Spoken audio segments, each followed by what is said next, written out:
नमस्कार बच्चों। हमने अपने सूरदास वाले अध्याय में सूरदास जी के 4 पद पढ़ लिए थे। ये 5वां पद है। देखो, इसका पहले जो कठिन शब्द हैं उसके कठिन शब्दों के अर्थ देख लो, उसके बाद में इसका सरलार्थ करेंगे। निर्गुण। निर्गुण शब्द का अर्थ होता है गुण रहित, लेकिन यहाँ पर आया है निराकार ईश्वर के लिए, क्योंकि उद्धव जी गोपियों को निर्गुण ब्रह्म की शिक्षा देना चाहते हैं, ऐसे ईश्वर की शिक्षा जिसका कोई आकार नहीं हो, तो उसके लिए आया है निर्गुण, निराकार ईश्वर। बासी मतलब निवास करने वाला। मधुकर शब्द का अर्थ है भौरा, लेकिन यहाँ पर उद्धव जी को एक भौरे का प्रतीक मान करके उद्धव जी पर व्यंग कर रही हैं। भौरे के माध्यम से उद्धव जी पर व्यंग करे, तो यहाँ पर मधुकर शब्द आया है उद्धव जी के लिए। हंसी समझाए मतलब हमें समझाओ। सौह दे बूझती, सौगंध दे करके पूछ रही हैं। साँच सच में, न हंसी, हंसी मतलब मजाक नहीं कर रही हैं। को है जनक, जनक मतलब पिता, जननी माता। कौन नारी पत्नी, दासी सेविका।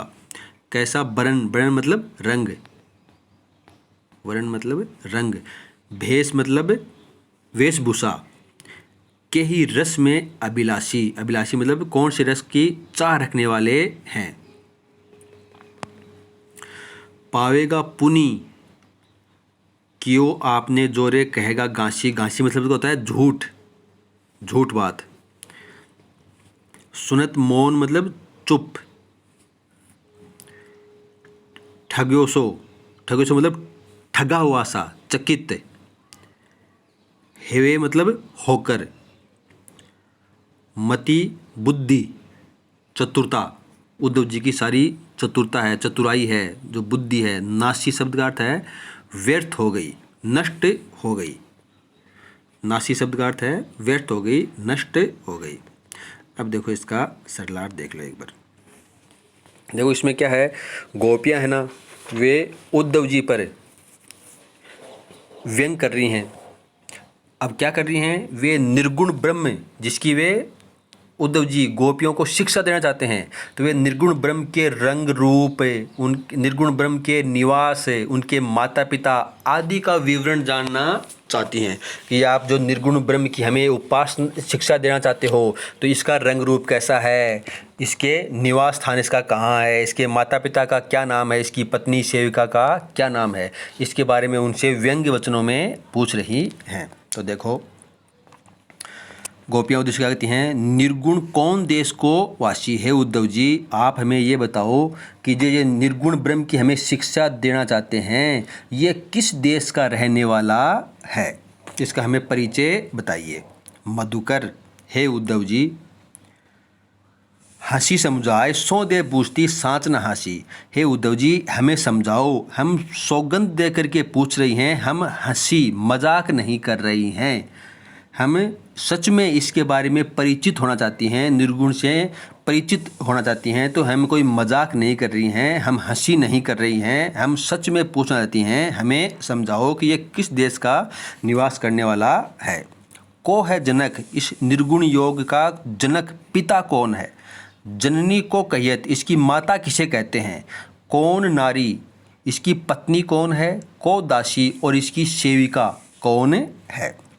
कैसो वरण, भेष है कैसो, इसका रंग कैसा है, इसकी वेशभूषा कैसी है।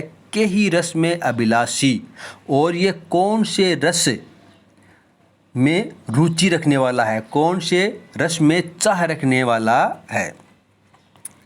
पावेगा पुनि, कियो आपने जोरे कहेगा घासी। देखो, यदि आप हम अब उद्धव जी को चेतावनी देते हुए कहती हैं कि यदि हमसे आपने घासी मतलब झूठ कहा, असत्य कहा, कपटपूर्ण बातें कहे, तो आप अपनी किए हुए को पाओगे। यदि आप हमसे झूठ बोलोगे तो आप अपनी किए हुए को पाओगे। सुनत मौन हुए रह्यो ठग्यो सो सूर सब मति नासी।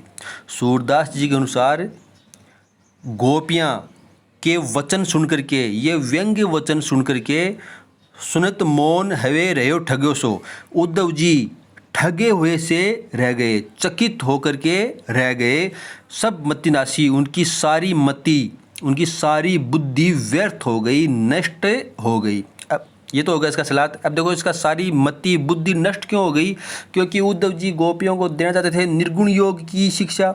अब निर्गुण योग क्या है, निर्गुण ब्रह्म क्या है, जिसका कोई आकार नहीं हो, जिसका आकार नहीं हो। निर्गुण ब्रह्म तो निराकार की शिक्षा देना चाहते थे, जिसमें आत्मा श्रेष्ठ है। अब यहाँ पर गोपियाँ उनसे ही उनके रंग रूप का, यानी आकार का पूछ रहे हैं, उनका रंग रूप कैसा है, उनके माता पिता कैसे हैं। तो इस प्रकार की बातें पूछने से उद्धव जी चकित रह गए, उनसे कोई उत्तर देते नहीं बना, क्योंकि निर्गुण ब्रह्म के माता पिता, दासी, रंग रूप का तो कोई प्रश्न ही नहीं उठता। इसलिए वे चकित होकर के ठगे हुए से गोपियों की ओर देखने लगे, उनकी बुद्धि नष्ट हो गई, व्यर्थ हो गई। तो ये इसका सरलार्थ हो गया है।